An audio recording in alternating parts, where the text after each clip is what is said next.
will not be able to hold a candle to AI. You scare the shit out of me when you talk about AI. Between you and Sam Harris, I didn't even consider it until I had a podcast with Sam once. Sounds great. He made me shit my pants. Talking about AI, I realized like, oh, well, this is a genie that once it's out of the bottle, you're never getting it back in. That's true. There was a video that you tweeted about one of those Boston Dynamic robots.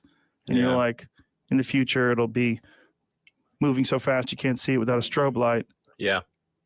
You could probably do that right now. And no one's really paying attention too much other than people like you or people that are really obsessed with technology. All these things are happening, and these robots are... And did you see the one where PETA put out a statement that you shouldn't kick robots? It's probably not wise. For retribution. Their memory is very good. I bet it's really good. It's really good. I bet it is. Yes. And getting better every day. It's really good. Are you honestly legitimately concerned about this? Is like AI one of your main worries in regards to the future? Yes, it's less of a worry than it used to be, mostly due to taking more of a fatalistic attitude.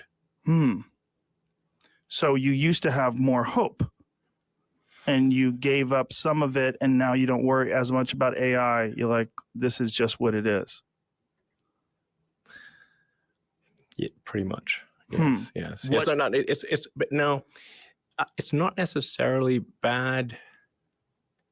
It's definitely going to be outside of human control. Not necessarily bad, right? Yeah, it's not necessarily bad. It's just outside of human control. Now, the thing that's going to be tricky here is that it's going to be very tempting to use AI as a weapon. It's going to be very tempting. In fact, it will be used as a weapon. So the on-ramp to serious AI, the danger is going to be more humans using it against each other, I think, most likely. That'll be the danger. Yeah. How far do you think we are from something that can make its own mind up, whether or not something's ethically or morally correct, or whether or not it wants to do something, or whether or not it wants to improve itself, or whether or not it wants to protect itself from people or from other AI? How far away are we from something that's really, truly sentient?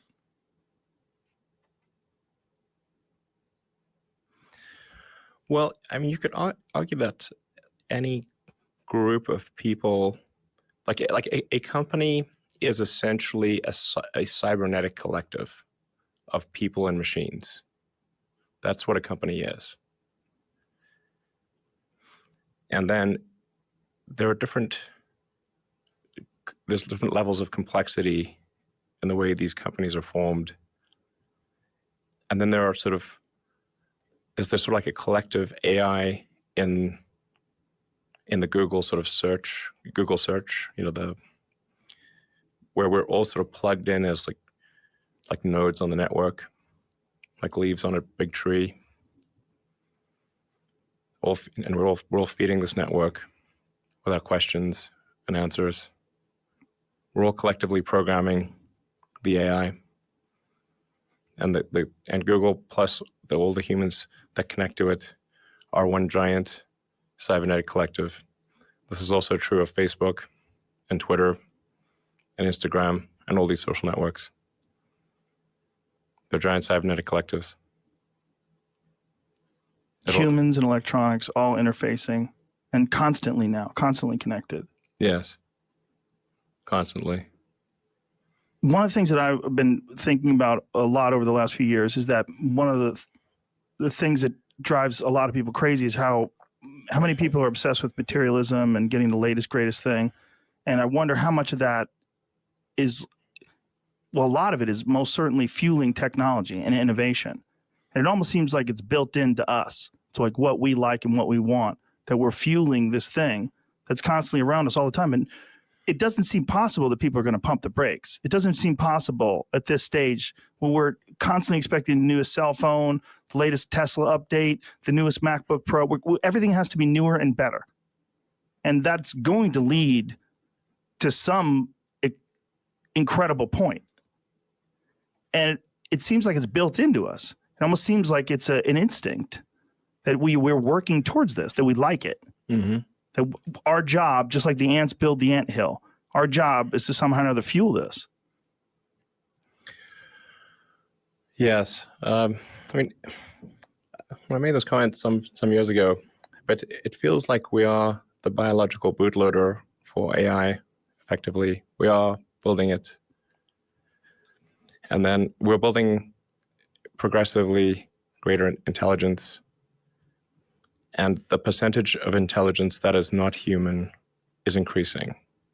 And eventually, we will represent a very small percentage of intelligence. But the AI is informed, strangely, by the human limbic system. It is, in large part, our id writ large. How so? Well, you mentioned all those things, the sort of primal drives. Mm-hmm. There's all the things that we like and hate and fear. They're all there on the internet. They're a projection of our limbic system.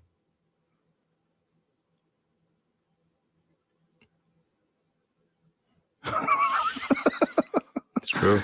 No, it makes sense. And the thinking of it as thinking of corporations and just thinking of just human beings communicating online through these social media networks as some sort of an organism it's a cyborg. It's a combination. It's a combination of electronics and biology. Yeah.